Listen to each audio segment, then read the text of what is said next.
बिस्मिल्लाहिर्रहमानिर्रहीम अस्सलाम वालेकुम। कैसी है मेरी यूट्यूब फैमिली। आई होप कि आप सब खैरियत से होंगे और खुश होंगे, हेल्दी होंगे। आज मैं आपके लिए बहुत ही यूनिक स्टाइल की रेसिपी लेकर आई हूँ। आप सब सोच रहे होंगे ये तो कस्टर्ड है, कस्टर्ड हर घर में बनता है। लेकिन आज मैं आपको बिल्कुल न्यू स्टाइल में कस्टर्ड बनाना बताऊँगी। ये रेसिपी अगर यकीन माने आप एक दफ़ा बनाएँगे तो पूरे रमज़ान में सब रोज़ेदार आपसे बार-बार इसकी फ़रमाइश करके आपको बनाने के लिए कहेंगे। इतनी ही यूनिक और इतनी ही मज़े की और आसान बनेगी। तो हम शुरू कर लेते हैं। बिस्मिल्लाहिर्रहमानिर्रहीम। Welcome to home cooking spot. तो सबसे पहले मैंने ये साबूदाना लिया है जिसे मैंने तकरीबन 1 घंटा पहले भिगो दिया था, और ये कस्टर्ड लिया है, 1 कप दूध है, थोड़े से फ्रूट्स लिए हैं जिनमें सेब और केला है। आपको जौन-सा फ्रूट पसंद है आप ले सकते हैं। दूसरी तरफ मैंने पानी बॉयल होने के लिए रख दिया था। ये 1 घंटा पहले मैंने साबूदाने को भिगो दिया था। इसका पानी उतार कर मैंने इसको बॉयल होने के लिए रख दिया। ये तकरीबन 5 से 7 मिनट में रेडी हो जाएगा। आप देख सकते हैं कि ये पकना शुरू हो। आपने इसको इतना पकाना है कि ये ट्रांसपेरेंट हो जाए। जब ये ट्रांसपेरेंट हो जाएगा तो ये समझें कि रेडी हो चुका है। ये देखिए मुझे 5 से 7 मिनट हो गए हैं पकाते हुए, और ये ट्रांसपेरेंट सा हो गया है बिल्कुल।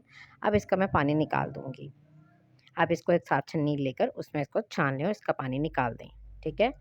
इसको एक साइड पे रख देंगे। दूसरी तरफ मैंने ये दूध रखा था तकरीबन 2 कप के करीब, और इसमें मैं 4 टेबल स्पून चीनी के डालूँगी, ठीक है? और इसको बॉयल होने के लिए रख दूँगी। जब ये पकना शुरू हो जाएगा तो जो हमने कस्टर्ड लिया था वो थोड़ा-सा मैंने दूध अलग से निकाल लिया था। उसमें तकरीबन मैंने 2 से 3 टेबल स्पून कस्टर्ड जो है वो डालकर अच्छे तरीके से मिक्स कर लिया है। ये आप देख सकते हैं। ये तकरीबन मैंने 2 से 3 टेबल स्पून डाला है, और उसको इतना अच्छे तरीके से मिक्स करना है कि इसमें कोई गुठली ना रह जाए, ठीक है? ये आप देख सकते हैं। इसको मैं अच्छे तरीके से मिक्स कर रही हूँ। अब दूध को भी बॉयल आ गया है, तो दूध में मैं थोड़ी-सी मैंने खजूरें भी काट के रखी थी, वो भी मैं साथ में डाल दूँगी। बिल्कुल छोटी-छोटी सी मैंने काटी हैं, अगर आपको नहीं पसंद तो आप ना डालें। मुझे अच्छी लगती हैं इसलिए मैंने इसमें डाल दी हैं। और फ्रूट्स को भी मैंने काट लिया है, सेब को और केले को। और साथ में मेरे पास थोड़ी-सी मेरे पास टूटी फ्रूटी पड़ी थी रेड कलर की, वो भी मैंने थोड़ी-सी कट करके साथ में रख ली है। थोड़े से ड्राई फ्रूट, बादाम काट के वो भी रख लिए हैं। अब ये दूध को अच्छे तरीके से बॉयल आ गया। ये हमने जो कस्टर्ड को दूध में रखा था मिक्स करके, अब इसको भी मैं थोड़ा-थोड़ा करके साथ में डालती जाऊँगी और चम्मच चलाती जाऊँगी, ताकि इसमें कोई लम्प्स ना आए। आपने इस चीज़ का ख़्याल रखना है कि फ्लेम आपने लो से मीडियम रखनी है, और साथ-साथ चम्मच चलाते जाना है, ताकि इसमें कोई कस्टर्ड का लम्प्स ना बने, वो फिर अच्छे नहीं लगते। ये देखें ये अच्छे तरीके से मिक्स हो गया है। अब इसको 2 से 3 मिनट हो गए हैं पकते हुए। अब हमने ये जो साबूदाना जिसका पानी निकाला था, ये देख सकते हैं अब ये ऐसा हो जाएगा। ये तकरीबन 2 टेबल स्पून के करीब हमारा रेडी होगा, 2 से 3।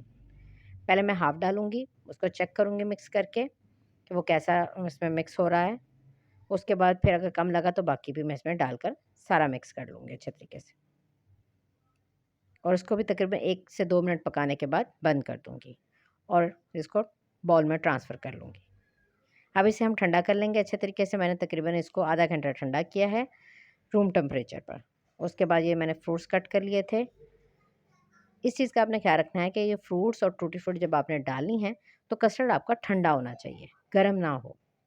तो हमारा कस्टर्ड आधा घंटा हो गया था तकरीबन, ये अच्छे तरीके से ठंडा हो गया था रूम टेम्परेचर पे। अब इसमें मैंने सेब और केले दोनों चीज़ें मिक्स कर दी हैं, ये देखें इस तरीके से।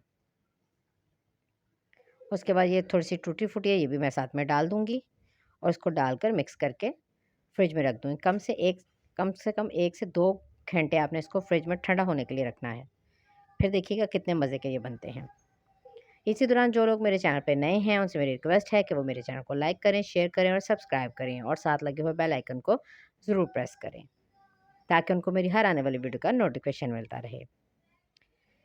ये देखें थोड़ी-सी मैंने इसे ऊपर से भी टूटी फ्रूटी लगा दी है, थोड़े से मेरे पास बादाम थे वो भी मैंने ऊपर से गार्निशिंग कर दी हैं, और उसको मैंने 2 घंटे अच्छा ठंडा कर लिया है।